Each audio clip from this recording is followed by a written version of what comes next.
Praise the Lord. मसीह यीशु में आप सबों की खिदमत में सलाम करता हूँ। वाकई नलका एडा सोहना गिरदा गिरदा रुक गया है ना। सलाम जी, शुक्र। जब खुदा के खादिम पास्टर जॉन साहब फरमा रहे थे नलके के ताल्लुक से,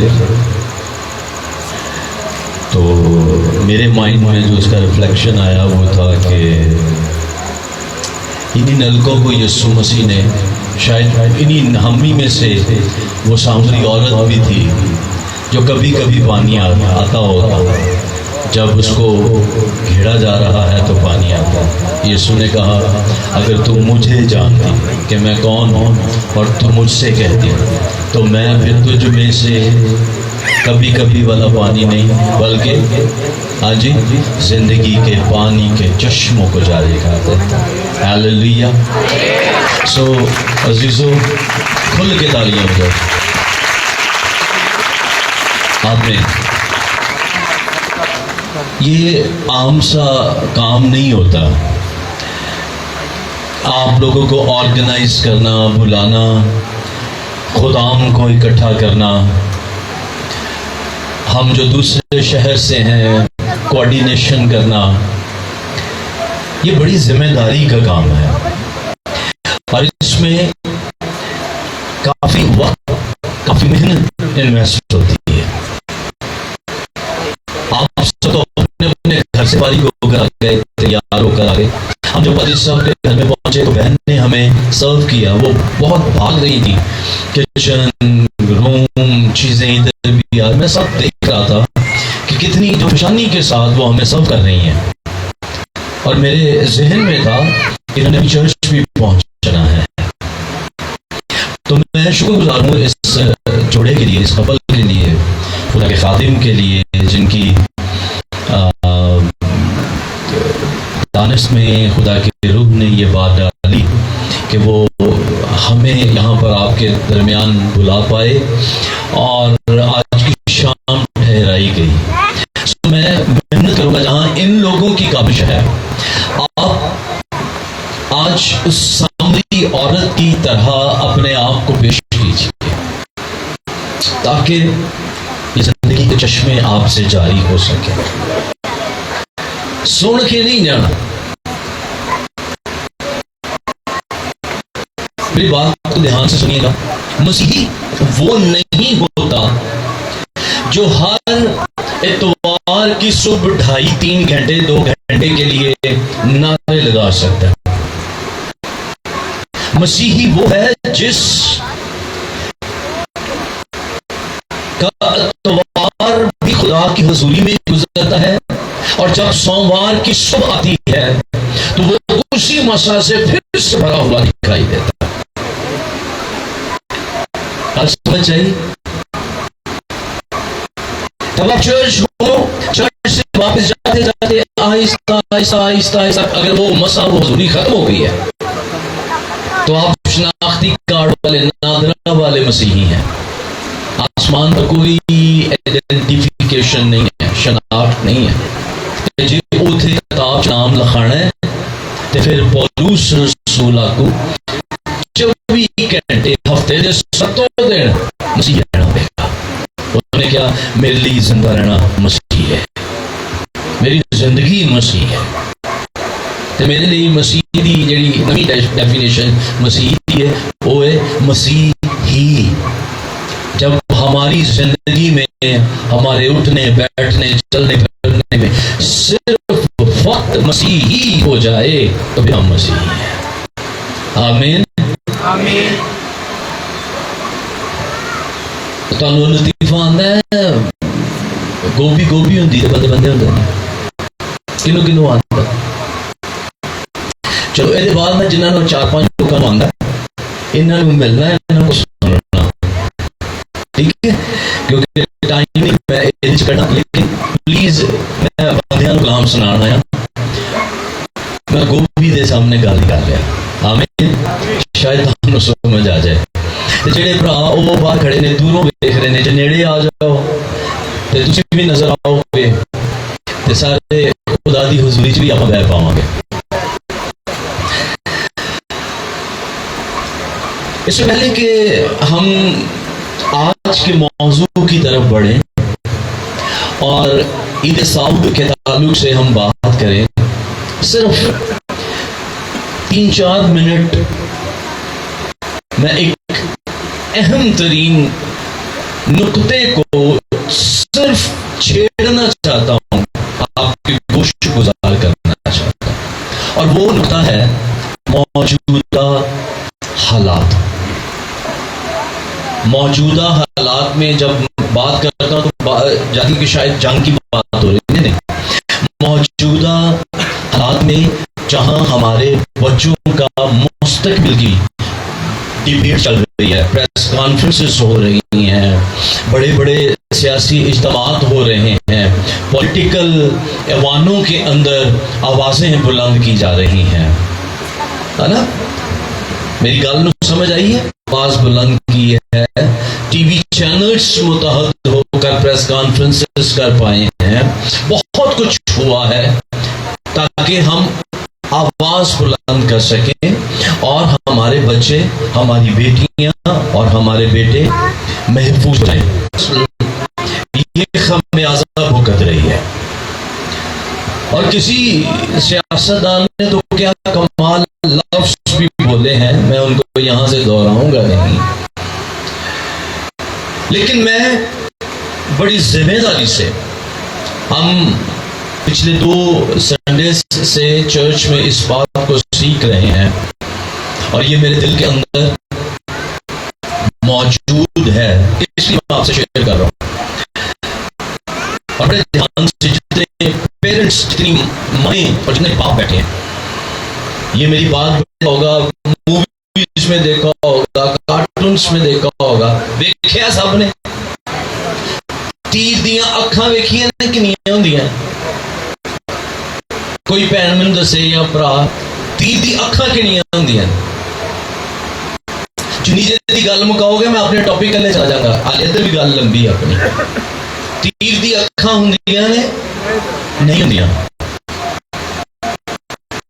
तीर की कोई आंख नहीं होती, होता है लकड़ी का एक सीधा सा डंडा, स्टिक, जिसको तराशा जाता है, जिसको इस तरह से तैयार किया जाता है कि वो कितने फासले को तय करेगा, कितनी स्पीड से जा पाएगा, कितनी फ्लेक्सिबिलिटी उसके अंदर होनी चाहिए ताकि वो हवा को चीर सके, वो आगे से कितना नुकीला हो। ये तीर की खूबियां, आम स्टिक को पकड़ के फेंकेंगे, वो निशाने को अबूर नहीं, वो अपने हदफ को नहीं हिट कर सकेगी। तीर करता है क्योंकि उसको तराशा जाता है। तराशा कौन है? जबरदस्त का हाथ। चलाता कौन है? जबरदस्त का हाथ। निशाने को देखता कौन है? जबरदस्त। इसमें तीर का अपना कोई हाल नहीं। मां प्यो मेरी गल सुन रहे हो? कितने पेरेंट्स बैठे हैं? बाप है यहां पर? जी प्लीज, थैंक यू।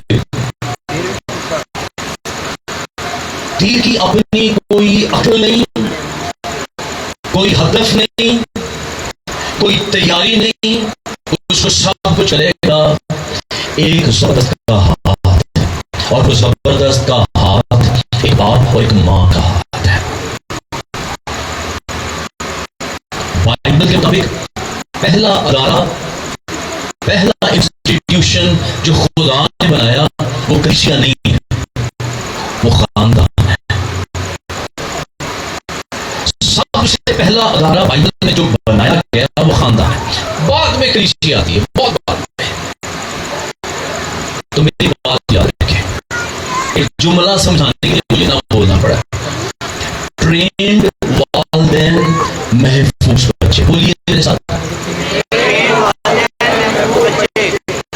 मैं ट्रेंड को उर्दू में भी बोल सकता हूं, बस है काबिल, हुनरमंद, बहुत सारे लफ्ज इसके लिए आ सकते हैं, लेकिन ट्रेंड, आप चूंकि इंग्लिश समझने वाले लोग हैं तो ट्रेंड में फौरन से पता चलता है कि ट्रेंड क्या होता है। जितने माहिर वालिदैन होंगे, जितने बहन होंगे उतनी काबिल औलाद होंगे। औलाद नहीं हो सकते। और अगर औलाद में काबिलियत है, पोटेंशियल है, वो पोटेंशियल दुश्मन इस्तेमाल करेगा और आप रोते रह जाएंगे। इसलिए वालिदैन को ट्रेंड होना है। अगर आप चाहते हैं कि आपकी कौम बासलाहियत हो, एक बाप को अपने काहिन सरदार काहिन बनना है, एक माँ को अपने घर की पहली पास्टर बनना है और अपने घर की उस्ताद बनना है। अगर ऐसा होगा तो चर्च भी स्ट्रॉन्ग हो जाएगा, कलीसिया खानदान की बेस पे स्ट्रॉन्ग होगी। आओगे शामिल पास्टर कहना नहीं पड़ेगा कि बोलो आओ। जब आप अंदर से मसीह के साथ जुड़े होंगे फिर आप बातें ही उस सूरी का हिस्सा बन जाएंगे। हमें फजल बख्शे में गाल गई, काश कलीसिया पाकिस्तान इतने टूट पड़े ना कि हम एक दूसरे पर इल्जाम रखते रहे। आज जो सुनना है, जिस पर हमने बात करनी है, वो है असेंशन डे या ईद साऊद। ईद साऊद बेसिकली एक ऐसी ईद है जिसको हम बहुत कम रिकॉग्नाइज करते हैं। सानू साल नहीं पता होता, किसी को पता है आने वाली मसीहियों के दरमियान ईद कौन सी है? जी ईद पेंटिकोस्ट। चलो बोल सही, ईद बाकी बोलते ईद पेंटिकोस्ट। हाँ ठीक है, मैं आपको एक और बड़ी मजेदार बात समझाता हूँ। मसीहियों में कलीसिया के पास 3 ईदें हैं। 3 ईदें आप साल में मनाते हैं जो डायरेक्ट हमारी अपनी है, ठीक है। बाकी सब की सब यहूदी कल्चर में या इस्राएल के लिए खुदा ने बख्शी, और वो अक्स हैं। यहूदी ईद की बात करते हैं तो ये ना कीजिएगा कि अलग हो गई, अलग हो गई। वो अक्स है, हकीकत मसीह में पूरी होती है। उनको अक्स बख्शा गया, मसीह में उसकी हकीकत मुकम्मल हो गई। तो 3 ईदें हैं। नंबर 1 जो हम बड़े जोश से मनाते हैं वो मसीह का तजस्सुम है, इनकार्नेशन। दूसरी ईद जो हम मनाते हैं जो ईद है वो ईस्टर ईद क़यामत, जब यीशु मसीह जी था।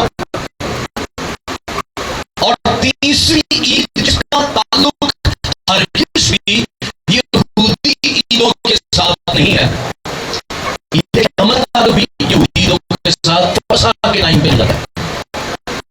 लेकिन ईद साऊद ऐसी ईद है जिसका ताल्लुक यहूदी ईदों के साथ नहीं है, बल्कि खास तौर पर इस लफ्ज़ का चलाओ एक ही इवेंट की मुनासिबत से किया है, और वो है यीशु मसीह का आसमान पर उठाया जाना।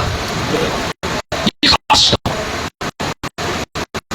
और ईद क़यामत से 40 दिन गिनकर ये ईद आएगी। जैसे हम ईस्टर मनाएंगे उससे अगले दिन से 40 दिन गिनने शुरू कर देंगे। तो 40वां दिन कौन सा होगा? आवाज आनी चाहिए सी, ईद साऊद, मसीह का आसमान पर उठाया जाना। और फिर ईद साऊद से एग्जैक्ट 10 दिन बाद अगली ईद आएगी जो आपको याद थी, वो कौन सी है? ईद पेंटिकोस्ट। इनकी टाइमिंग से बहुत इंपॉर्टेंस है। लेकिन आज हमारा जो ताल्लुक है जिसके ऊपर हम बात करेंगे वो है साऊद। बोलिए, तो मैं इसको कहूंगा ग्लोरिफिकेशन या बिलाल का सफर और मामूलियत का वादा। Glorification and the assurance of fulfillment fulfillment या completion. ईद साउद मासी का एक वाक़या हो सकता है, लेकिन ध्यान से मैंने जुमलों को सुनिए। आज की हकीकत ये है, ईद साउद जब हम मनाते हैं तो ये साबित करती है, ये इस बात का ऐलान करती है कि वो यीशु जो मर गया था वो जी उठा और अब आवाज जिंदा रहेगा, क्योंकि वो आसमान पर उठा लिया गया और किबरिया के तहने बैठा है, जहां से वो फिर हमें वापस लेने आ रहा है। हालेलुया।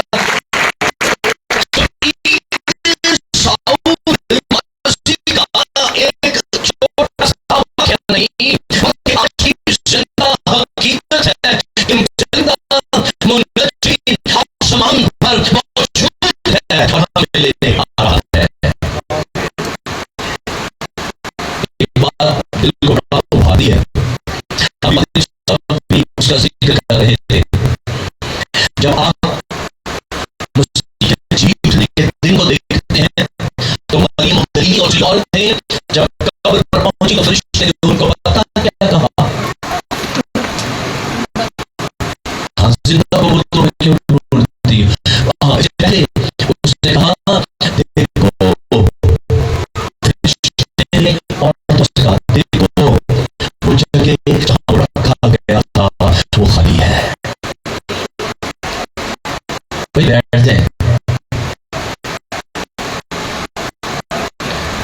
आप बहुत ज्यादा मजा आते हैं, खुदावंद आपको बरकत दे। की क्या उन्होंने देखो जहां रखा वो जगह औरतां वास्ते नहीं थी। वो फरिश्ते दी आवाज आज भी इस दुनिया की विजाज गूंजती है। क्यों?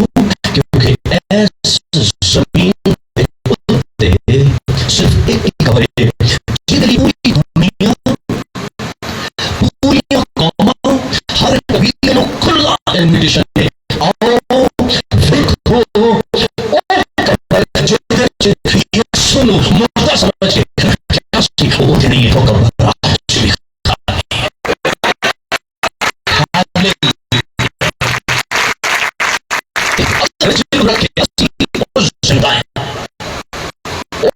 नहीं और खाली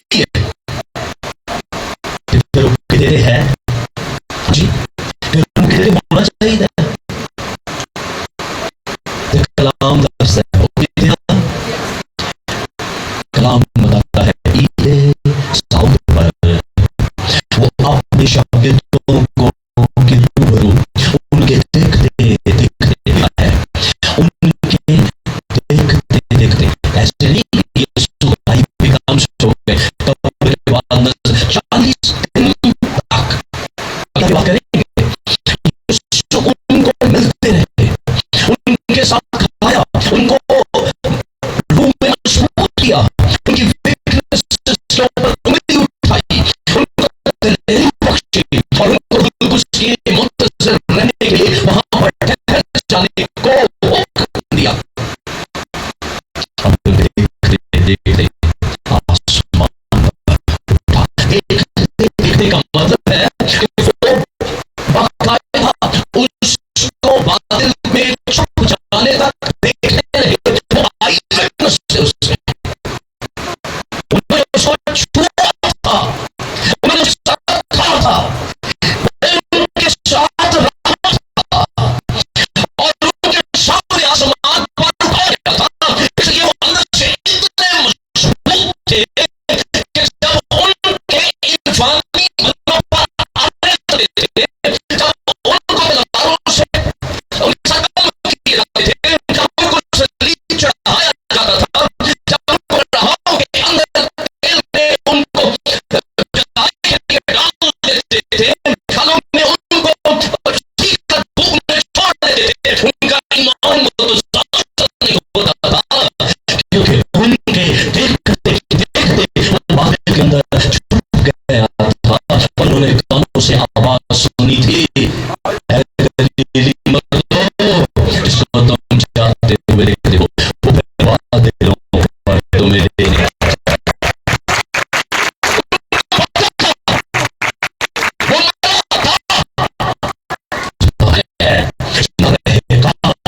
आसमान चढ़ गया है, लेने आ रहा है।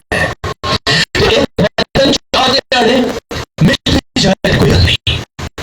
क्यों? कलाम कहता है आपका ये बदन अगर राख होकर राख बनाकर इंतजाम में बखेर भी दिया जाए, बीच में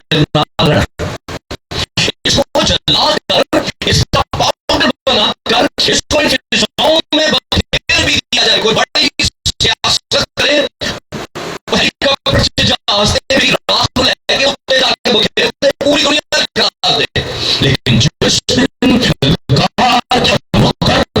फरिश्ते की आवाज के साथ मेरा मुझे मेरा निजात देना आसमानों पर आएगा,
उनकी ज़रूरत, उनकी हसरत, उनकी चाहत सिर्फ एक थी, जिसको बादलों पर जाते देखा है, उसको बादलों पर आते भी देखे, ताकि उसके साथ हमेशा हमेशा की जिंदगी गुजार सके। हालेलुया। कुछ आदमी साहब के साथ भी मानना चाहूंगा,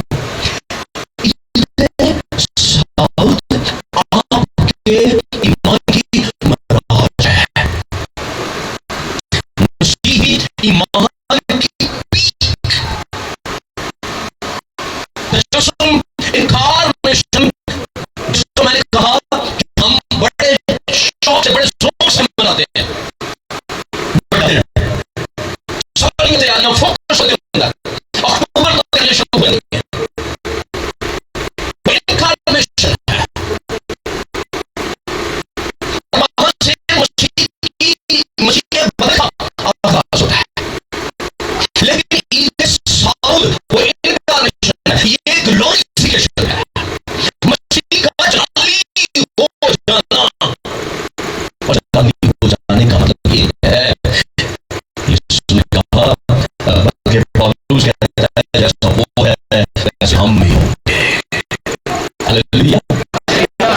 मेरे अजीजों, मसीह का आसमान पर जाना सिर्फ जमीन को छोड़ना नहीं, बल्कि तख्त संभालना है। हालेलुया।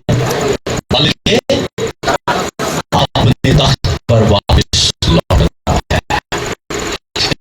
कहते हैं वो इसलिए करेगा हमारी शिफा करे, ताकि वो जगह जो उसने हमारे साथ ठहराई है हमें दोबारा से बख्श दे। आइए किताब मुक़द्दस खोलें तो हवाला जात मैं आपके साथ पढ़ना चाहूंगा।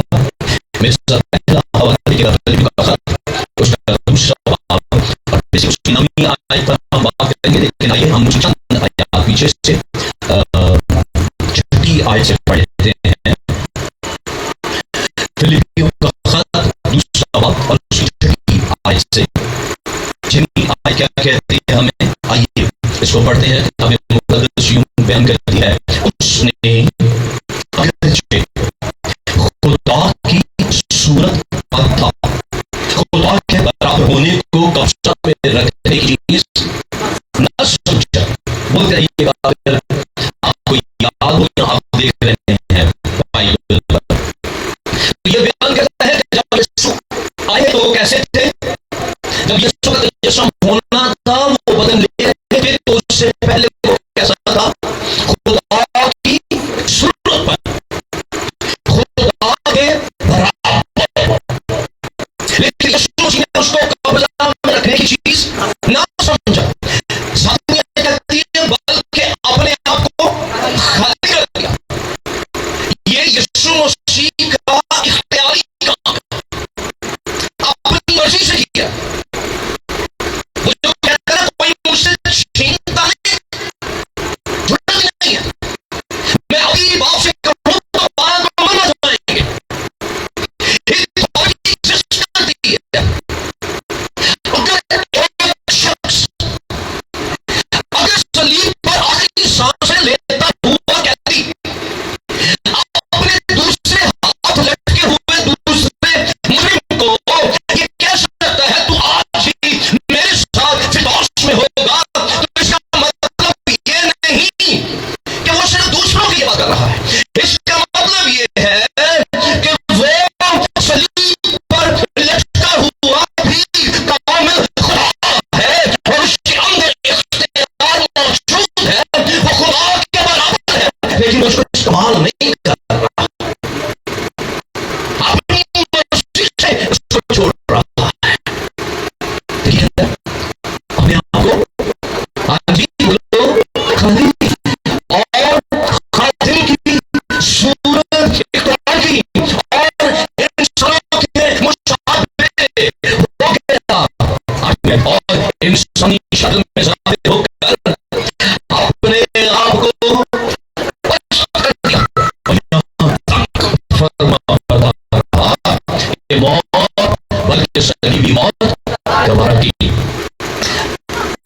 नबी आए, ये सारा कुछ करने का रिवॉर्ड है जो मसीह के लिए है। कहती है इसी वास्ते खुदा ने भी उससे यीशु को बहुत सर्वबुलंद किया और उसे वो नाम बख्शा जो सब नामों से आगे है, ताकि यीशु के नाम पर हर एक घुटना झुके, खा आसमानियों का हो, खा जमीनियों का, खा उनका जो जमीन के नीचे है। असी मेरा ख्याल है तीनों कैटेगरी से जो फॉलो करे, ना आसमानियत, ना जमीनियत, ना जमीनियत, क्योंकि वो तीनों लागू हो रहे हैं कि वो अपनी ज़ुबान तो इकरार करेंगे यीशु मसीह खुदा है। हालेलुया। असी बोले बाकी सारी मखलूक बोले, तो सब मेरे साथ बोले और खुदा बाप के जलाल के लिए हाँ जी हर एक जुबान इकरार करे कि यीशु मसीह खुदाबंद है। अब आपकी बारी कहते यीशु मसीह खुदाबंद है। हालेलुया। ये मसीह के शब्द की बताता है तजस्सुम से साउथ के दरमियानी अरसे के अंदर यीशु ने क्या किया और क्या नहीं किया। मैं इसकी वजाहत नहीं करूंगा क्योंकि ये खुद में बाकमाल पैसेज है और इसकी एक एक शोशे को चलना कमाल है। लेकिन मैं सिर्फ नमी आपके साथ जो कह रहा हूं कि इसी वास्ते खुदा ने भी उसे बहुत सलाम किया। तो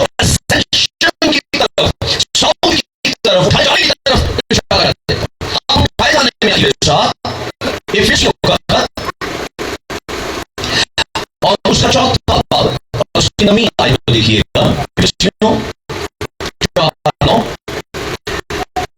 मैं जल्दी से पढ़ लूं, आप कुछ चीजें जाए तो पिछली भी कुछ आयात इसके साथ जरूर पढ़िएगा। फिर वक्त मैं नमी और 10वीं आयात पढ़कर इसको क्लोज करूंगा ताकि हम कुछ और बात कर सकें।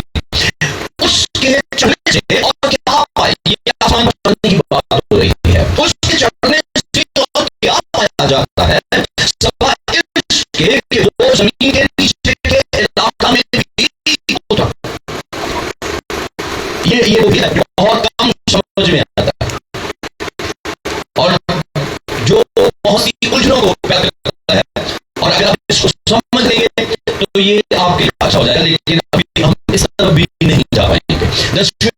और ये उतरने वाला वही है जो सब आसमानों से भी ऊपर चढ़ गया ताकि सब चीजों को मामूल करे। हालेलुया। और इसका फौरन रिस्पॉन्स अगर देखना है 10वीं आयत का फौरन के वो बेसिकली बात करें कि कौन आया और फिर वो नीचे जमीन पाताल के अंदर भी चला गया ताकि लोगों को आजाद कर सके, और फिर उसकी तरफ इशारा करता है कि ये उतरने वाला नीचे जाने वाला कौन है जो सब आसमानों से भी ऊपर चढ़ गया ताकि सब चीजों को मामूल कर सके। और उसी मामूली से हम तक जो पहुंचा है वो 11वीं आयत है। उसने बास को रसूल, बास को नबी और बास को मुबश्शिर और बास को जवाब उस्ताद बनाकर दिया है ताकि लोग भी उसके असेंशन के आसमान पर जाने के वायदे हैं जो कि है। अगर आप किसी चाहते हैं काम करना चाहते हैं, के काम को करना चाहते हैं, उसी के बदन की तरक्की चाहते हैं, तो आपको उसी के जाने पर फोकस करना होगा। आप जहां हैं वहां पर फोकस करना होगा। तो आज मेरे जो 2-3 और चीजें इसमें मैं ऐड करना चाहूंगा कि साउथ की जरूरत क्या थी, क्यों लाज़मी था कि यीशु आसमान पर चले जाएं। नंबर 1 पहली चीज जो मैं आपके साथ शेयर करना चाहूंगा, अभी मैं पढ़ना नहीं लेकिन इसको जरूर पढ़िएगा। इब्रानियों के खाते 9वें बाब की 23वीं आयत से ऑनवर्ड अगर पीछे से पढ़ पाए तो बहुत बेहतर रहेगा। बल्कि पूरा 9वां बाब आपको मसीह के सरदार कायम होने और हमारे अबदी कफारा के ताल्लुक से और आसमानी मकाम में आखिरी मकाम के अंदर ऐसे सरदार कायम मसीह के दाखिले को बयान करेगा और बताएगा कि किस तरह से हम आजाद हुए हैं। तो पहली बात जो हमने नोट कर लेनी चाहिए, हमें से बहुत कुछ बात पता होगी, ध्यान से बात सुनिएगा। यहूदियों में, इस्राएलियों में कफारा का जो सिस्टम राइज था उनमें सरदार कायम साल में एक बार पूरी कौम के लिए बरे के कफारे के बरे के खून को लेकर पर्दे के पीछे अंदर दाखिल होता और फिर उस अहद के संदूक के ऊपर उन फरिश्तों के दरमियान जिसे रहमगाह भी कहा गया है, जहां शुक्राना ग्लोरी मौजूद होती थी, वहां पर उस खून को छिड़कता तो पूरी कौम का कफारा हो जाता। कितने वक्त के लिए? 1 साल। यौम कफारा से लेकर अगले यौम कफारा तक। लेकिन फिर दोबारा जरूरत अगले साल बाद फिर सरदार कायम की फिर कुर्बानी की थी आगे फिर से कफारा दिया जाए और अगले 1 साल के लिए कफारा को फिर से कंफर्म कर दिया जाए। मेरे नारियों, हेलो,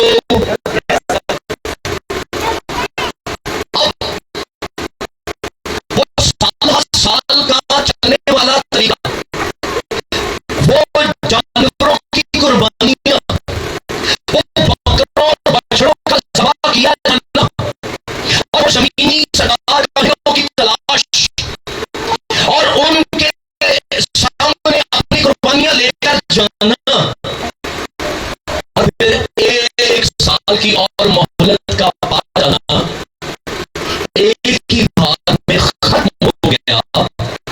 ध्यान से मेरी बात सुनिएगा। जब मसीह यीशु आसमान पर उठाए गए, साउद हुआ और शागिर्दों की नजर से तो वो ओझल हो गए, गायब हो गए, लेकिन उसके बाद का सफर जो है वो शायद हमें बाइबल में भी नजर नहीं आएगा, लेकिन के अंदर समझा सकता हूं जब बादलों ने मसीह को छुपा लिया और यीशु आसमानों के अंदर से गुजर रहे हैं, तो आसमानी मखलूकात मसीह को खुशामदीद कहने के लिए तैयार खड़ी है। याद रखिए, इस वक्त जब यीशु जमीन पर थे, का संदूक उस हैकल के अंदर मौजूद नहीं था, क्योंकि उसकी अहमियत उस वक्त खत्म हो चुकी थी। के संदूक की हर एक छोटी से छोटी चीज भी मसीह के अक्स को बयान करती है और उसकी फुलफिलमेंट यीशु मसीह के अंदर होती है। तो जब खुद से मसीह जमीन पर है, तो अहद के संदूक की जरूरत नहीं है। अब अहद संदूक या वो जगह जहां पर खून छिड़का जाएगा, वो आसमान पर है। मूसा को जब खुदा ने खेमा जमा का सारा नक्शा दिखाया, तो खुदा ने उसको ये भी बताया कि ये आसमानी खेमा का अक्स है। खुदा ने उसको दिखाया कि मैं महसूस करना।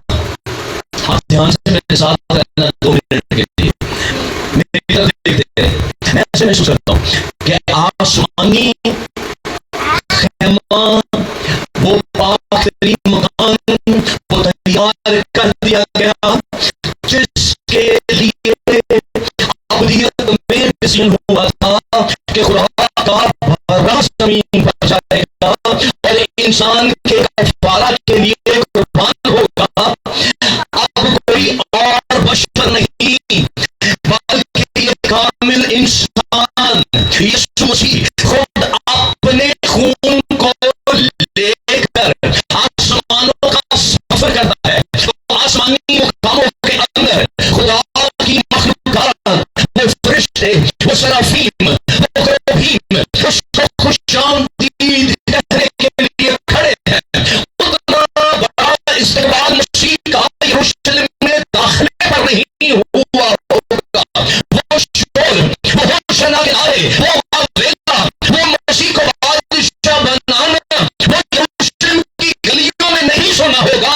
जो आसमान पर कहा गया, या बोला गया होगा, उससे नगमा सराह हुए होंगे कि आज सरदार का है, सत्तावाद का, मौत को शिकस्त देकर, अपना खून लेकर पाकरीन मकान के अंदर दाखिल होता है और अपने खून को छिड़कता है।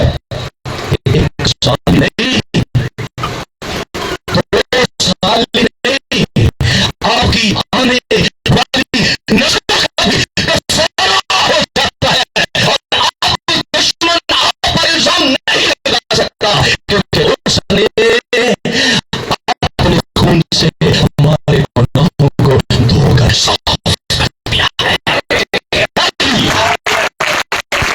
तो साफ जरूरी है, क्योंकि यीशु जाएगा नहीं, खून जाएगा नहीं, छिड़केगा नहीं, कफारा फिर रुक गया। याद रखना, यीशु ने जानते बाद यहूदियां उन्होंने कफारे रोक गए, नहीं हो रहे, वो रुक गए, क्योंकि उनके पास वो मजबूरी नहीं, वो है कि नहीं, सब इसमें खत्म कर दिया गया। क्योंकि जो जिनके लिए खुदा यीशु मसीह आए थे, मसीह का बदल बनाने के लिए, अब वो प्रोसेस चल रहा है। क्या आपके लिए है ये, जिसको किस लिए दिया गया था? दूसरी बात कि यीशु ने जाना क्यों जरूरी थी? यूहन्ना 16वें बाब की 17वीं आयत आप निकाल के पढ़ 16:7 के अंदर लिखा है, यीशु ने कहा, लेकिन मैं तुमसे सच कहता हूं, मेरा जाना तुम्हारे लिए फायदेमंद है, प्रॉफिटेबल है, क्योंकि अगर मैं ना जाऊं तो वो मददगार तुम्हारे पास ना आएगा। याद रखिए बड़े ध्यान से, शायद गल जी ना मजा ना दे,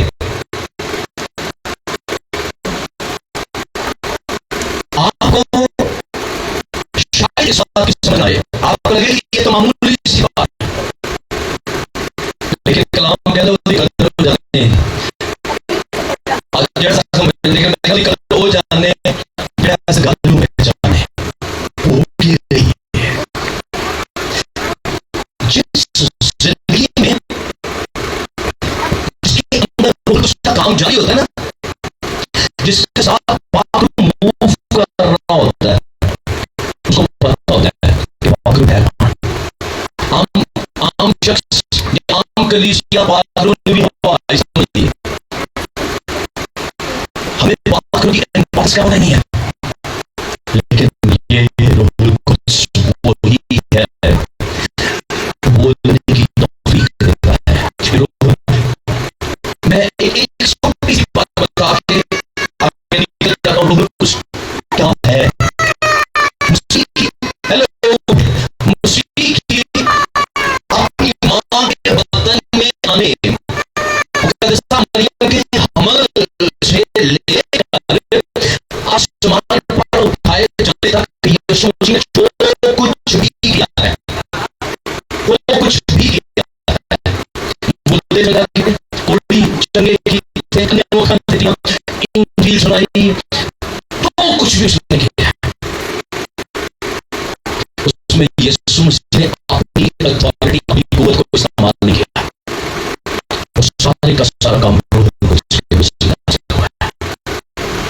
उस सारे काम को करने वाला पाक हुआ,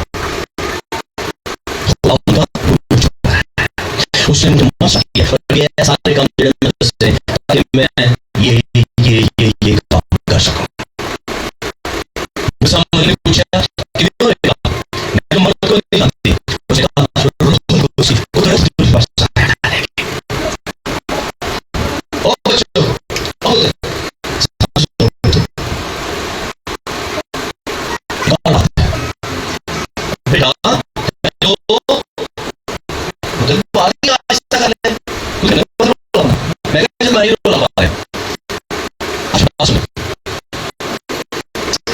बेटा शुरू कर दी, इन दोनों को अलग करना है।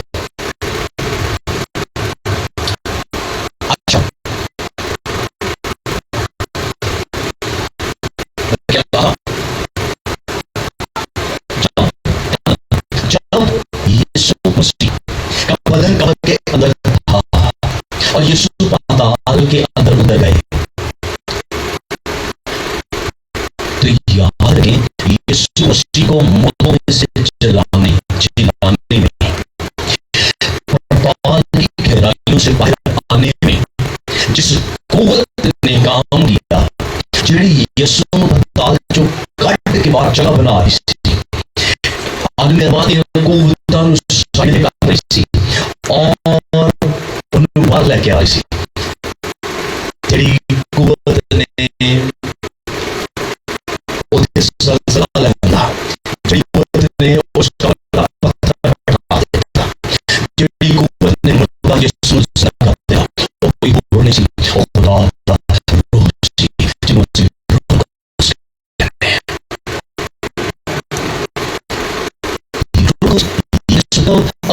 यीशु को मुर्दों से जिंदा कर सकता है, वो आज आपकी बदली हुई मरती हुई चीजों को, आपकी जिंदगी के अंदर मौत के सारे असर को भी खत्म कर सकता है। इस जमीन पर इस वक्त सबसे हिकमतमंद, सबसे काबिल, सबसे बाकमाल शख्सियत नहीं, कोई जोर नहीं, कुछ मौजूद है तो वो खुदा का रूह है, और उसको यीशु मसीह कह रहे हैं अगर मैं न जाऊं तो वो मददगार तुम्हारे पास ना आएगा, लेकिन अगर मैं जाऊं, अगर जाऊंगा तो उसे तुम्हारे पास भेज दूंगा। जो ईद पेंटिकोस्ट आप मनाते हैं, मसीह के सौदे के बगैर नामुमकिन है। शुक्र है कि समझ ये ऐसी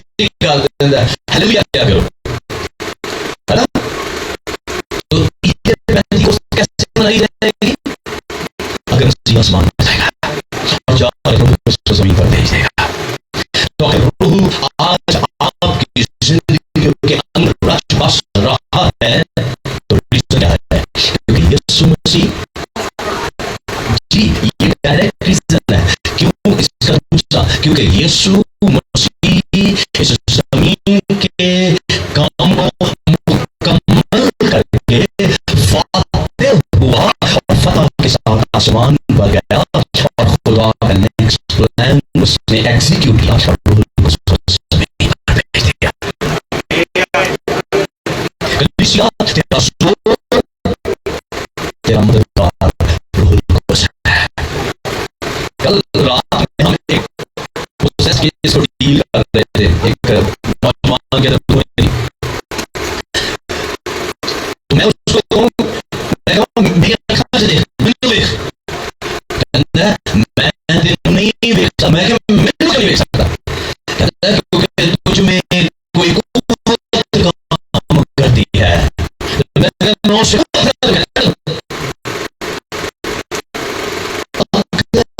दुश्मन आज भी डरता है तो खुदा के रूह की कुदरत से डरता है।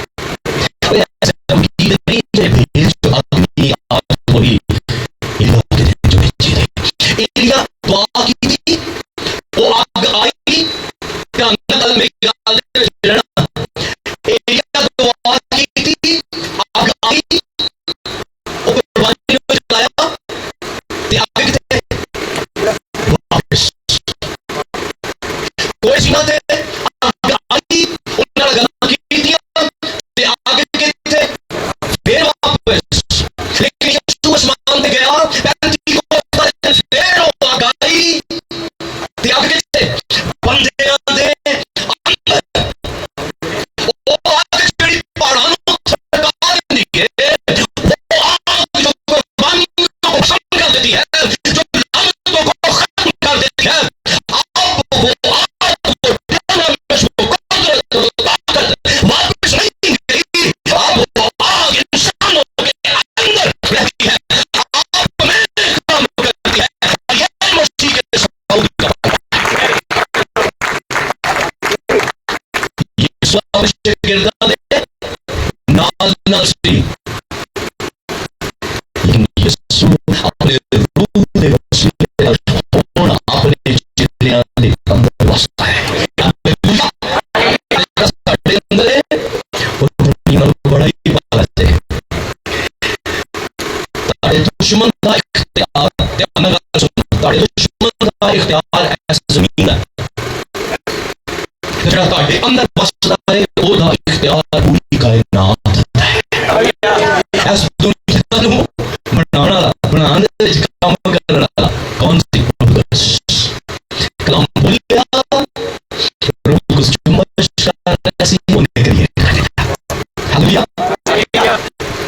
अपने दुश्मन से घबराए, आपका मसीह आसमान पर है और उसने रूह को भेजा है और वो भी करेगा। हमें इस मामले में जो मैं आखिरी बात आपको कहना चाहूंगा, गल्ला बड़ी है बहुत, ईद साउद कोई छोटा वाक्य नहीं है, ठीक है, लेकिन मैं इसको समाप्त करना चाहूंगा। मेरे भाई साहब ने कहा था जी ले जाना के, तो मैंने गलत नजर नहीं के बोलना चाहिए। खैर मैं चंद एक मुख्य चीजें आपके साथ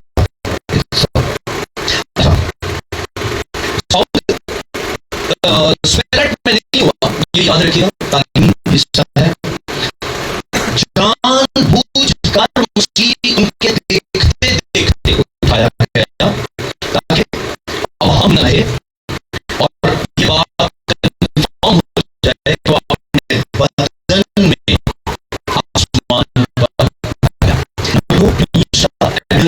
बादल बादल छुपा गया और ये बादल उसी चीज को पेश करता है जो बियान में इस्राएल के साथ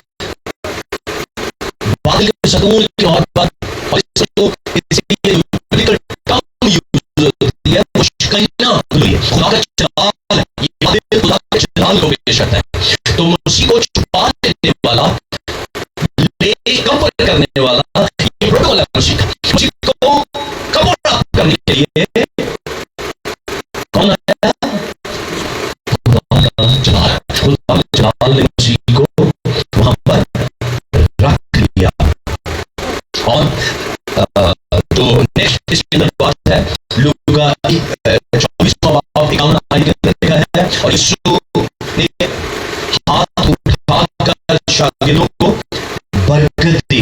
जब वो उठाया जाता, आज अगर यीशु के उठाए जाने की कोई तस्वीर आप देखेंगे ना, तो यीशु ने हाथ उठाए, ये इमेजिनेशन है, वो वाली तस्वीर नहीं है, लेकिन यीशु जब आसमान पर जा रहे थे तो बाइबल तस्वीर पेश करती है। तो उसने हाथ उठाए और हाथ उठाना बरकत की अलामत है। इसका मतलब है कि कलीसिया पर उसकी बरकत आज भी जारी है। उसके हाथ आज भी फैले हैं और वो उसी तरह से कलीसिया को बरकत दे रहा है। जो इसमें और बुनियादी जो अल्लाह हो सकते हैं, इन बारे में आपके साथ करके इसको क्लोज करता हूं। हम आप उसको खुद पढ़िएगा। नंबर 1, यीशु मसीह आसमान पर जाकर बैठ नहीं गया। यीशु मसीह का आसमान पर जाना जरूरी है क्योंकि वो आसमान पर आपकी शफाअत करता है। इब्रानियों का 7:25 पढ़िएगा। ये प्यारा है, तो प्यारी सी मामा प्यारे से वो करेंगे। हालेलुया। हमने अपने बच्चों को खुदा की हज़ूरी देनी है। अक्सर माएं कहती हैं कि भाई साहब टिकट नहीं चर्च से बाकी भी कानून दे रहे थे, फिर मैं ना ही चाहिए। बच्चे को ये कहना, इसको नहीं पता मैं कह रहे हैं कानून की तालीम के जानने वाले, इसको नहीं पता, मानता हूं नहीं पता, और 2 साल बाद भी यहाँ पर इसको नहीं पता भी बात करूं। लेकिन यहाँ तो खुदा का मसा, खुदा की हज़ूरी मौजूद है, वो इसके बदन का हिस्सा हो जाएगी, वो इसके सबकॉन्शियस का हिस्सा बन जाएगी। ये भागेगा भी तो इसको नहीं छोड़ेगी। अपने बच्चों को चर्च में लाना इतना इम्पोर्टेंट है। यहाँ की हज़ूरी, यहाँ ये खुदा की हज़ूरी इनका हिस्सा बन जाएगा। तो मैं कहता हूँ शफाअत करता है आपका, हेलो, आपका एक ताकतवर जबरदस्त वकील है तो खुदा के तख्त के दाहिने बैठा, और वो हर वक्त आपकी शफाअत करता है, वो अदालत करता है। और क्या मैं जाता हूँ जाकर तुम्हारे लिए चला तैयार करो, मैं इस चीज को अल्लाह देखता हूँ। लिटरल तो ये है कि आसमान पर मैंशंस को उन घरों को हमारे लिए तैयार कर, इसने कहा मेरे बाप के घर में बहुत से मकान है, नाम कैसे मकान है मैंशंस है, उसमें हमारे बंदे रहने की कैपेसिटी होनी चाहिए। मतलब है कि मैनू ऐसा काबिल बनाना है कि मैनू बाप के सामने पेश किया जाए कि मेरे खून का तो क्या है पाक के गुनाह साफ है कि बाप जी इन्होंने उस अंदर रहने दे। बात समझ आई भाई? मैं तैयार करता हूँ, मैं गलती करता हूँ, मेरे से गुनाह होता है, मतलब है नहीं कि तुम छुट्टी मिल जाए गुनाह पे गुनाह करो, पॉल बड़ा सख्त है, गलत करता है, मैं उधर नहीं जाऊंगा, लेकिन अपने आप को रोके गुनाह करने से। लेकिन अगर ना तो और बात गुनाह होता है तो याद रखिए आसमान पर आपका वकील मौजूद है जो हर बार आपकी शफाअत करता है। ऐसी जगह हालेलुया, कोई मुकदमा नहीं, दुश्मन की तरफ नहीं ना,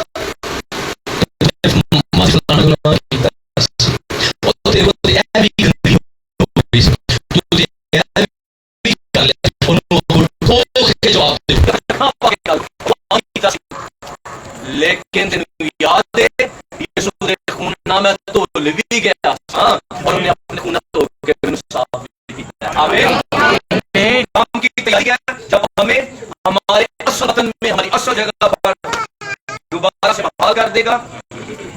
और लास्ट थिंग इसके अंदर जो मैं आपके साथ कह रहा हूं वो ये है कि यीशु मसीह जिस तरह से ईद सऊद पर आसमान पर गए थे, एक और इवेंट, एक और वाकया इस जमीन पर होने वाला है, और वो वाकया रैप्चर का है।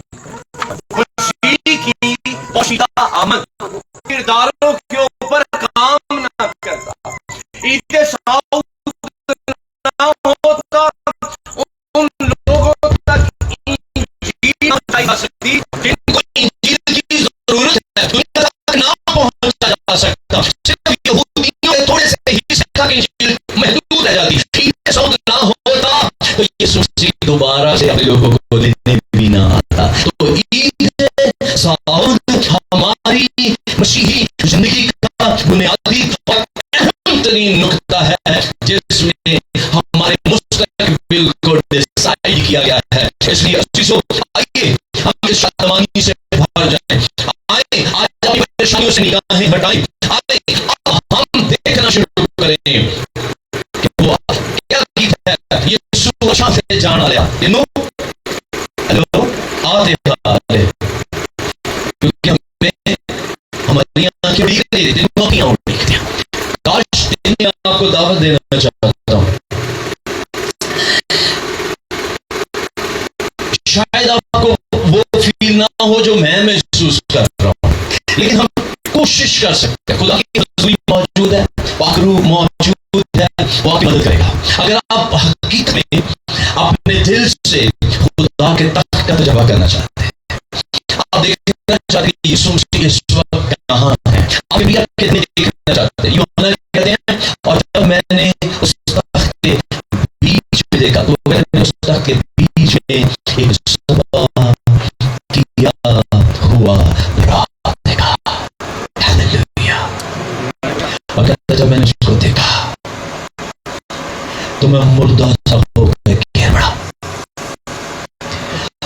जब मैं गिर पड़ा तो फिर किसी ने मुझे छुआ और उसने कहा मत कर। हाँ मैं मर गया था लेकिन जिंदा हूं, जिंदा रहूंगा। मौत और आदमी अरवाह की कुंजियां मेरे पास हैं। मेरे खोले हुए को कोई बंद नहीं करता और मेरे बंद किए हुए को कोई खोल नहीं सकता। आमीन। ये आपको समझाएगा। आइए दिल से करें, हम टाइम को जाया नहीं करेंगे। अगले 2-4 मिनट 5 मिनट आपको जो दीजिए, मैं खुदा खालिम से रिक्वेस्ट करूंगा वो आएंगे और एक अंतरिम ऐसा ही मैं जिस तरह से खुदा करूं उनकी रहनुमाई करता है वो हमें गाइड करेंगे। और मेरी आपसे विनती है खुदा की हजूरी में अपने आप झुका दीजिए। कोई आंख किसी पर देखे, गुम हो जाए उस तख्त को देखने की जस्तजू में आपको महका दे, अपनी बीमारी से निगाहें हटा दे। आज भूल जाए आपके हालात कैसे हैं। आज ज़कई की मांग यीशु को ढूंढे, आपको तख्त पर चढ़ना पड़े, आपको अपनी मुश्किलात के ऊपर चढ़कर यीशु को देखना पड़े। देखिए यीशु को पा लीजिए। अगर आपके साथ वो आ जाएगा, निजात आ जाएगी, जिंदगी आ जाएगी। उससे बेहतर और कुछ नहीं है। आओ मेरी बेटियों, आओ मेरे नौजवान बच्चों, अपने आप को पावन करो प्लीज। आप बहुत देर यहाँ पर बैठ गुजारी है, लेकिन उसका हासिल यह है कि आप इस वक्त को ज़ाया न करें, आप इस वक्त को ज़ाया न करें, दुआ करना शुरू करें। जब खुदा के खातिर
का शुक्र करें, सारी बरकत के लिए, उसके आजाद करने के लिए, उसके भाई उस इलाही काम के लिए, जो उसे आज के अंदर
शुदा कभी छेड़ना। अगर आज आपने गाया है, मैं आपको बताना चाहता हूँ जिससे आप ये कह रहे हैं वो आपका हाथ तक भी नहीं छोड़ेगा जब वो अपने जलाल के तख्त के ऊपर विराजमान होगा। वो आपको अपने साथ अपने उस तख्त पर बिठा लेगा और वहां लिखा है ना रोना होगा ना दांत पिसना होगा, बल्कि अब आबाद वहां शादारी होगी और आप उसके साथ उसके तख्त पर बैठकर इस्राएल के 12 कबीलों का इंसाफ करेंगे।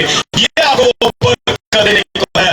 इसलिए आइए आज अपने आप को पूरे तौर पर यीशु के ताबे कीजिए। वो आपको लेकर कौमों के लिए, कबीलों के लिए, उम्मतों के लिए बरकत का सबब बना देगा और आप रहे हुए नहीं होंगे। हालेलुया। मेहरबान पापा, यीशु मसीह नासरी के नाम में जितने बहन भाई बेटे बेटियों ने आज तेरे हुजूर में खुदा अपने आप को सरेंडर किया है, तेरी हुजूरी में दे दिया है, मेरा ईमान है तेरी तुझे या नूर तेरे लोगों के ऊपर खुदा आया हो रहा है, चल रहा है। मैं तेरी शुक्रगुजारी करता हूँ जिस बात पर खुदा ने तुझे आसमान को खुले हुए देखा और किबरिया की दहलीज पर तुझे खड़े देखा। हम तेरी शुक्रगुजारी करते हैं।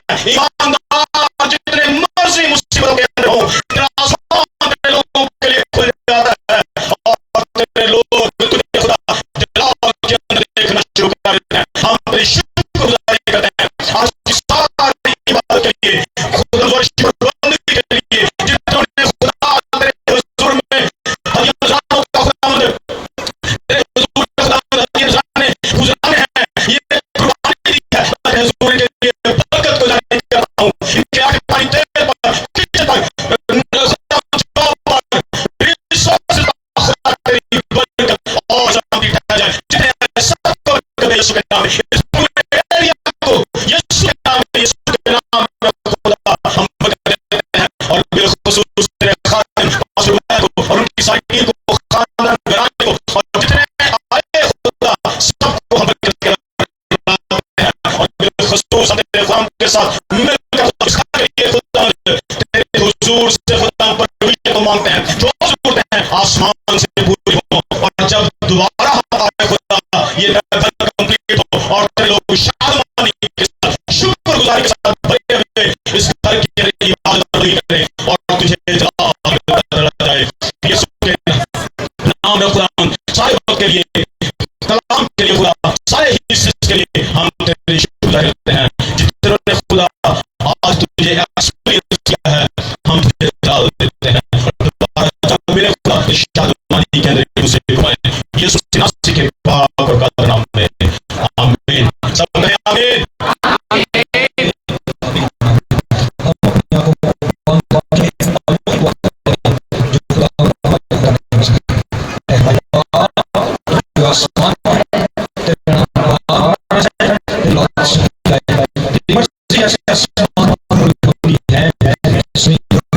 हमारे लोगों से और जिस तरह हमने कर है तो भी हमारे हमें अपना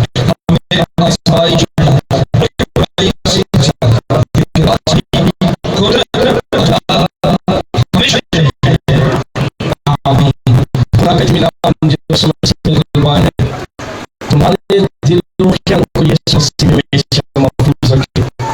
हमारे